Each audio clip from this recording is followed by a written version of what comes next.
Okay, part 2, take 2. Fuck. Motherfucker. Oh. My siren went off in my town. I have my window wide open, by the way. So, the siren went off. That's why I stopped the video. So, you'll understand why I'm restarting. Welcome to part 2 of 5 Sides of Anakin Skywalker Analysis. Oh my god. So, I left off with Mace's death at Anakin's hands and his hesitation. Going back to the beginning of Revenge of the Sith, he hesitated with Dooku and killing him as well. And the thing about it is that the books expand on his hesitation, whereas the movie, not so much. And with the movie and actors, it's hard to project mental issues. It's really hard to really project that physically because it's a mental thing, so you have to project it physically. That's hard to do. You see it, but not the full scope of it. You know what I mean? So that's what I was getting at before the siren was being a faggot and rudely interrupted me. So, anyway. Let's continue, shall we? So, after he ganked Dooku and cut his head off, which was pretty damn dark, and I always think about that fight. Like, if he hadn't killed Dooku, would Dooku have sided with him and helped him fight Palpatine? Something to think about. But anyway, so after he ganked a Sith Lord, then he went and ganked kids. And I love that part so much because it's so funny. Master Skywalker, what do we do? Temple's under attack. Shoom, like, sorry, kid. You took my Happy Meal toys.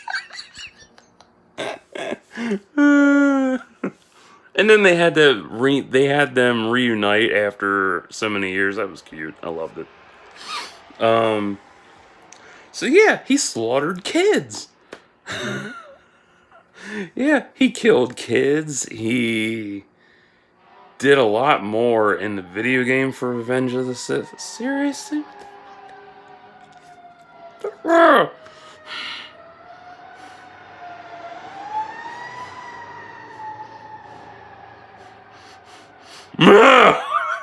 Anyway, I'm not restarting this video a second time. Fuck that. We're rolling with this shit. So, I don't care. I hope whoever's in the accident is okay, but it's their fault for ruining my video. End of story. The video game for Revenge of the Sith covers what he did a lot more. Literally, like, if you've ever played that on Xbox or PS2, you know what I'm talking about. Like, he kills Jocasta Nu, Sindralig, Saraketo, a couple other Jedi, the Jedi Guardians. Yeah, the Temple Guardians. Not the ones in the Clone Wars series. I haven't gotten that yet. I'm getting around to it, though. Stay tuned. Just hang on. And there was a whole bunch of other shit. I think that was like the main aspects of the game, though. And then, the whole story and all that shit. I have to say, though, for that game, they did a smart thing with marketing. They put that out before the movie was released. I think the game came out 1 or 2 months before Revenge of the Sith dropped in theaters, so that was nice. But it was so irritating because I did not know what happened between Anakin and Mace. Because they had cutscenes from the movie incorporated into the game. Actual scenes from the movie. And all I kept seeing was after, like, you hit Mace, he flops like, what have I done? I'm like, what did you do, dude? So imagine playing that on repeat every time. What have I done? What have I done? It was irritating as a kid. Like, fuck, what did he do? And then I see the movie, like, oh, that's what you did. Like, why wasn't that in the game? But yeah, I think the thing that really would have made Revenge of the Sith a little more darker is if he was able to use Force Lightning. Because he could in the game. I don't know why he couldn't in the movie. I don't know. Um, so then he transitions into Vader. And then, his story just kind of ends. And then he's Vader. I don't fuck about Vader. Oh no. Fights his own brother, Obi-Wan. Although I consider their relationship dynamic to be more father and son than brothers. Because, Obi took him under his wing at a young age. So wouldn't it be it'd be weird. Although, it'd be like, I guess a big brother scenario with it, but I would rather it be father and son. Because it seems more appropriate for them. Given how he helped raise him and train him and treat him like a human being.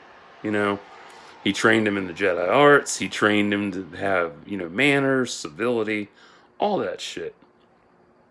That's not something a brother really does. That's something a father does. So to me, Anakin and Obi-Wan's relationship is more a father-son dynamic. And it makes it, more emotional in that respect. To me, anyway. I don't know about you. Maybe just me. Might be the same way for you. I don't know. What else was there? I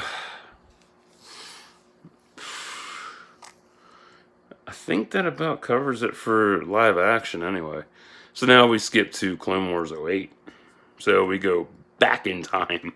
Well, we go forward to '08, and then we go back to, the Clone Wars era and Attack of the Clones. So, in the CGI series, you get a whole another perspective of Anakin.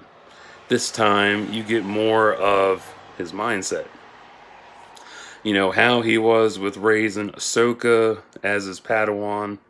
How he was, his relationship dynamics with Obi-Wan, Padme, Ahsoka, the Order. Well, actually, no, not the Order. He's more grounded as a Jedi. Yeah, he's more grounded as a Jedi in the CGI series. Definitely more grounded in the series. He's not so much of a loose cannon in the show. He's more grounded, but hair loose, but he's still, wound tight to the Order. But in a few episodes where it's him and Padme, you can see how they were pushing for, I'd say, an M rating, because the show is kind of M rated for some of the shit they do. Dialogue, violence, and people are like, it's a kid's show. In your universe, sure. Oh my god. But yeah, I've already covered Clone Wars as a whole, both series, micro and CGI, because they're one, basically. And we got season 7 around the corner, so I'll be doing a reboot. I'll be doing a cover on season 7 when it finishes. And if they do more seasons, cool. Anyway, back to Annie. Little orphan Annie. So, CGI Anakin, I like him because he's got more development character-wise, because he's given a charge. And when I say charge, I'm talking about Ahsoka. He's given her to take care of and grow as a person.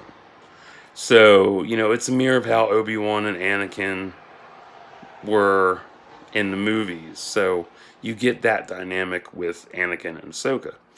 And the way they contrast from each other and shit is so beautiful to watch. You see her growing into a young woman. And, how she evolves in Rebels and whatnot. Now, that's a whole different story.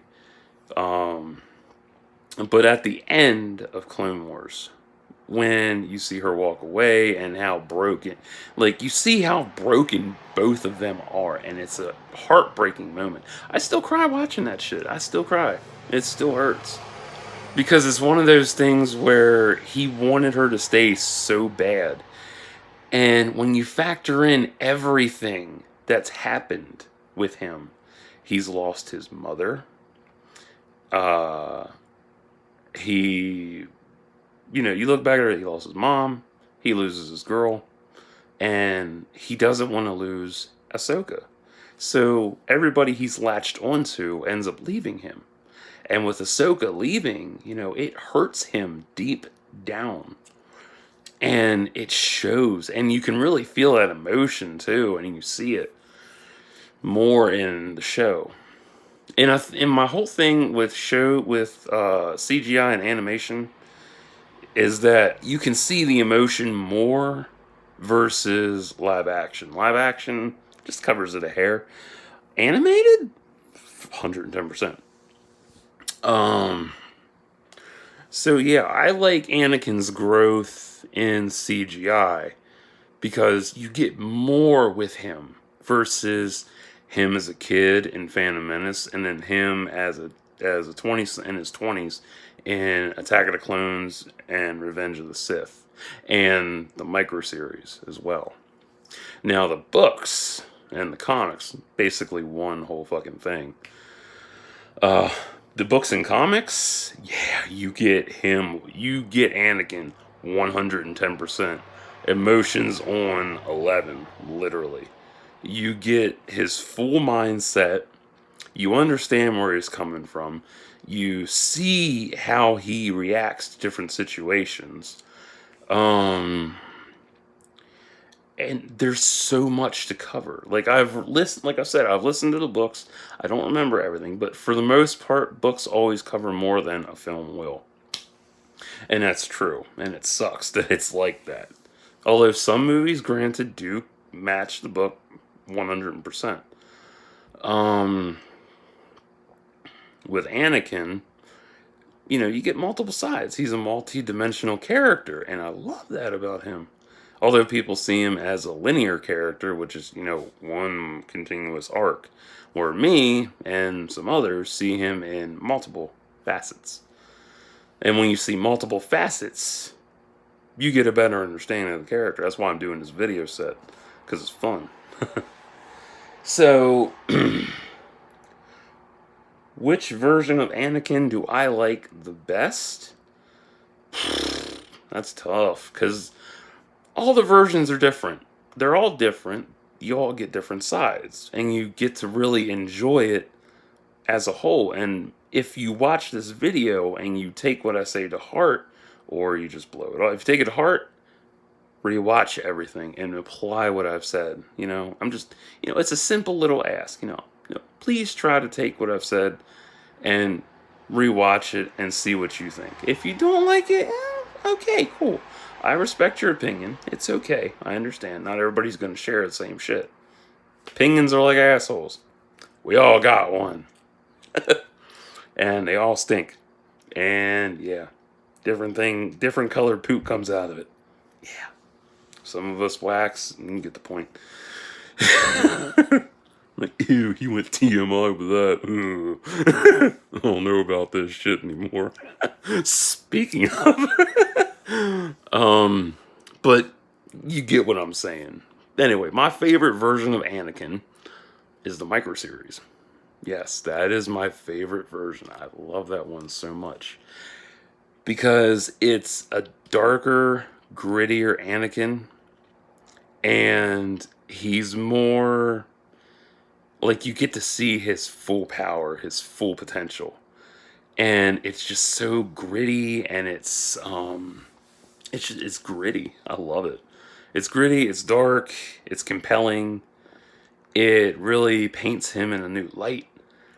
And it's something to really enjoy and really look at. Even though it's short-lived, and it's very short.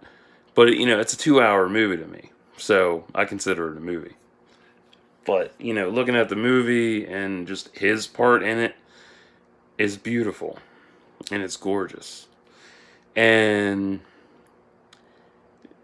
looking at every facet and angle of him that exists, it's really something to cherish because, you have a character that's part of a franchise that has, multiple personalities.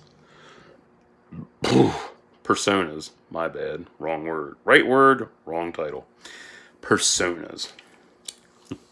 He has multiple personas shown in different lights. You have him live action, you have him CGI, and you have him animated. And then you have him in book form as well. So you can go back and literally jump into any version of him you like and be like, hey, check this out. I read all the books about Anakin Skywalker. Oh my god, this dude is so cool. Well, have you watched the movies? What about the movies? Have you seen the shows? Shows are better. Oh, I like the movies more. Well, I like the books better. And you can go back and forth and argue and, have a nice, healthy debate on why you like each version of him. What does this version mean to you? How does it make you feel? Is it inspiring? Is it heartbreaking? Is it tragic? Does it make you laugh? Does it make you cry? You know what I'm talking about? You have a good healthy debate on, which version's better to you. Don't get toxic about it. Just have a healthy debate, It's not that hard. But like if I had to rank each version of Anakin, I would rank it also we walk by my window. I would rank it Anakin, I go by years. Anakin 08, number 1. Anakin 2002, number 2. Anakin 05, number 3. Books number 4. Oh wait, no, that's wrong. Screw that order. That was the wrong way. I'm doing this on my bed so I can really get it in perspective. If I had to rank them, okay, let me redo this. So CGI would be number 1, books number 2, Attack of the Clones 3, Revenge of the Sith 4, and Phantom Menace 5. There we go. 5 sides of Anakin. Like, I love him in Phantom Menace because he's innocent and he's still, he doesn't know anything. But it's also, the weakest part of his mind, of his persona. You know what I mean? And then as you go up the list, you understand where I'm going with this. Like you get, the stronger you get in a persona, you get more and more and more until it makes more sense. You know what I'm saying? But yeah, like Anakin is a multi-dimensional person. He's not a linear person. Unless you decide to stay away, unless you just, can't break from that linear construct and be like, he's not that. He's linear. He has one story arc, not multiples. But, I like how this is going with him. Like, I'm anxious to see how season 7 adds to his dynamic as well. That's going to be a lot of fun to see. And that comes out in 35 days. Can't wait. I'm excited.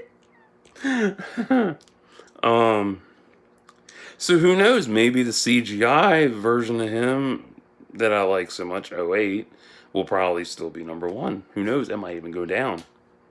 I don't know. I mean, there is the dynamic coming up with him and Ahsoka.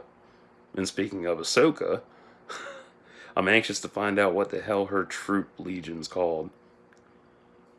I want to know it. I want to know the fucking name so bad. Because they got new helmet designs, so obviously they have a battalion name. I wonder what the fuck it's called. I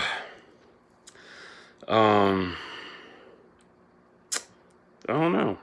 I'm excited. Like, I love how, Anakin he's a good character. He's not my favorite character. Like, he's not like my go-to pick when I do a top 10 Star Wars list. He's like, one of the ones that's okay, but since he's got multiple versions of himself, I can choose which version I like the most. And I like 2003 the most. 02 to 03. So I enjoy Micro Series Anakin over everything else. But if we're going by my rank, CGI is the better version. So that's what I got. That's how I feel about Anakin. That's the 5 sides of Anakin Skywalker character analysis. I hope you enjoyed this. I enjoyed doing it because I'm so happy I remembered to fucking do it finally. What else was there? I'm trying to think if there's anything else. Plus, I'm looking at Disney Plus too to think.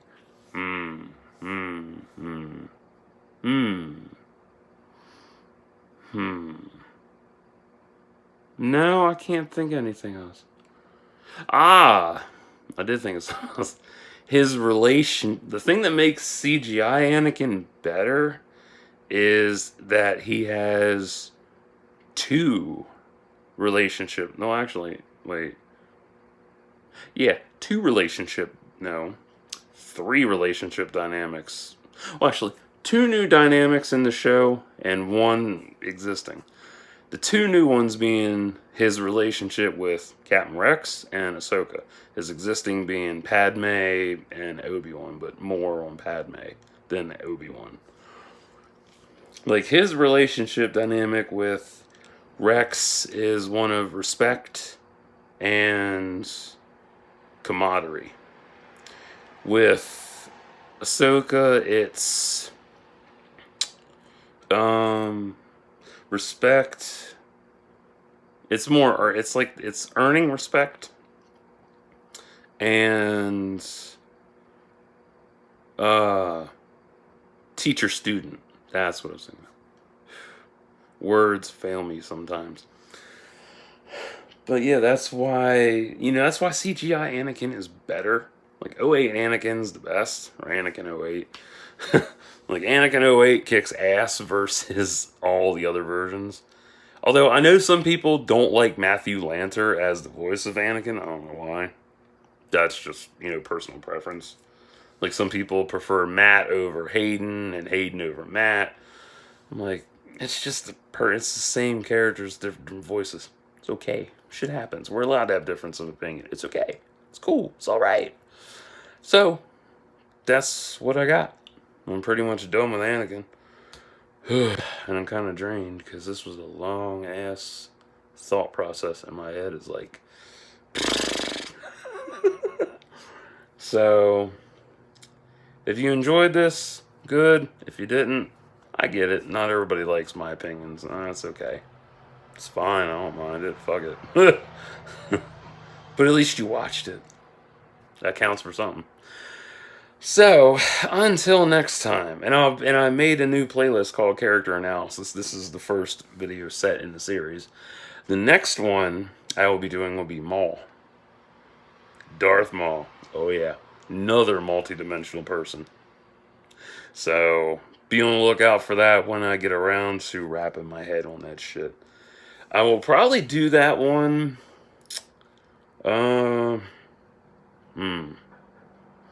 Because I had a discussion about that on Twitter with who the hell was it? I think it was Knucklehead TV I talked to about that. Yeah, it was Knucklehead TV. I think. Might have been Knucklehead TV. I'll say 77% sure on that. I said that, because I see Maul in different lights as well.